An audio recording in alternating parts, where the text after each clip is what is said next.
இங்க இருந்த 3 பிள்ளைகள் தான் பேசினாங்க. 3 பிள்ளைகள் பேசும்போதும் அப்படி மகிழ்ச்சியா இருந்தது. அங்க ஒரு தங்கை, ஒரு மகள் ஜாப்பனீஸ்ல பிச்சோதறினாங்க. அவங்க என்ன சொல்ல வந்தாங்கன்னா, நான் முதல்வன் என்ற வாய்ப்பை கொடுத்த தமிழக அரசுக்கு நன்றி சொன்னாங்க.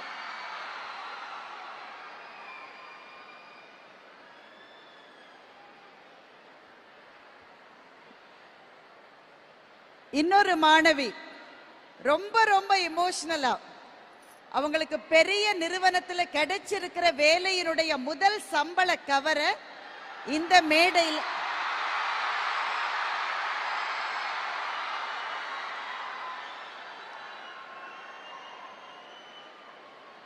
டிடி நீங்க கொஞ்சம் யார் யார் வராங்கன்னு கேட்டு சொல்லுங்க.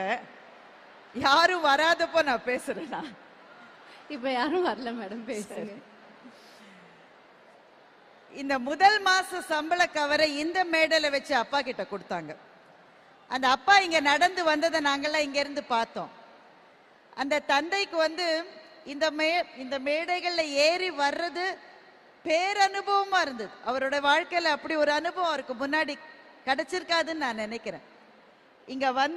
இங்க நின்று கண் கலங்க தன் மகளிடமிருந்து அவளுடைய முதல் மாச சம்பள கவரை அந்த தந்தை பெற்றுக்கொண்டார். இதை பார்க்கிற போது அப்படி நாங்க கலங்கி போனோம். அதே மாதிரி ஒரு மாணவர் திருவண்ணாமலைக்கு பக்கத்தில் இருக்கிற ஒரு கிராமத்திலிருந்து அவர் சியோலுக்கு போயிட்டு வந்திருக்கார். இந்த மாதிரி ஒவ்வொருத்தருக்குமே ஏதோ ஒன்று சொல்ல இருக்கிறது. நேரத்தின் அருமை கருதி சில பேர் தான் பேச வச்சிருக்கோம். நான் முதல்வன் என்கிற திட்டம் ரொம்ப ரொம்ப ரொம்ப தேவையான, மிகச்சரியான நேரத்தில் தமிழ்நாடு அரசு கொடுத்திருக்கிற திட்டம் என்பதை நான் நேர்லயே பார்த்தேன். அது போன ஆண்டு +2 முடித்த மாணவர்கள் அடுத்த கட்டத்துக்கு போகும்போது, அடுத்த கல்லூரிக்கு போற போது அவங்களை தயார்படுத்துவதற்கான அந்த ஸ்கில் பேஸ்ட் ட்ரைனிங் சிஸ்டம்ஸை லான்ச் பண்ற ஒரு கூட்டத்தில் மாணவர்களை பார்த்தேன். எல்லாருக்கும் சின்ன தயக்கம். +2 படிச்சுட்டாங்க, ஓரளவு மார்க்கெல்லாம் வந்தாச்சு. அடுத்த நிலை கல்லூரிக்கு போற போது எப்படி பேசுவது, எப்படி நடந்து கொள்வது, பிளேஸ்மெண்ட் எல்லாம் வந்தா அங்க எப்படி ஃபேஸ் பண்றது, இந்த தயக்கம் நாங்கெல்லாம் படிச்ச காலத்துல இந்த 30-35 ஆண்டு காலமா அட்ரஸ் பண்ணாத ஒரு தயக்கத்தை நான் முதல்வன் ஸ்கீம் இந்த மாணவர்களுக்கு விலை மதிக்க முடியாத ஒன்றை கொடுத்திருக்கிறது. வேலை வாய்ப்பை கொடுத்திருக்கு, ஸ்கில்ஸை கொடுத்திருக்கு. அதெல்லாம் ரொம்ப பெரிய விஷயம். அதெல்லாம் விட பெருசா ஒண்ணு கொடுத்திருக்கு. சமூகத்தை பார்க்கிற தன்னம்பிக்கையை இந்த குழந்தைகளுக்கு இந்த திட்டம் கொடுத்திருக்கிறது. அதுக்கு தான் அவங்க பயப்படுவாங்க. பெருநகரங்களிலிருந்து, கொஞ்சம் வசதி படைத்த குடும்பங்களிலிருந்து வர்றவங்களுக்கு அது ஒருவேளை இயல்பா கூட வரலாம். சிறு நகரங்களிலிருந்து, கிராமங்களிலிருந்து வருகிற குழந்தைகளுக்கு நிறைய விஷயம் தெரியும். ஆனா ஒரு இடத்துல நின்று அதை பத்தி பேசுறதுக்கு ரொம்ப பயமா இருக்கும், ரொம்ப கூச்சமா இருக்கும். தப்பா ஏதாவது சொல்லிடுவோமோன்னு. அதையெல்லாம் உடைக்கிற ஒரு திட்டம் நான் முதல்வன் ஸ்கீம். அதனால இதை ஒரு முன்னணி மாநிலமாக நின்று நாம நிறைவேற்றி இருப்பது கல்வி சிறந்த தமிழ்நாடு என்கிற மாபெரும் கனவை நமக்கு கொடுத்திருக்கிறது. அதனால பயன்பெற்ற எல்லா குழந்தைகளுக்கும், இன்னும் இந்த அரங்கத்தில் இருக்கிற எல்லாருக்கும் வாழ்த்துக்கள்.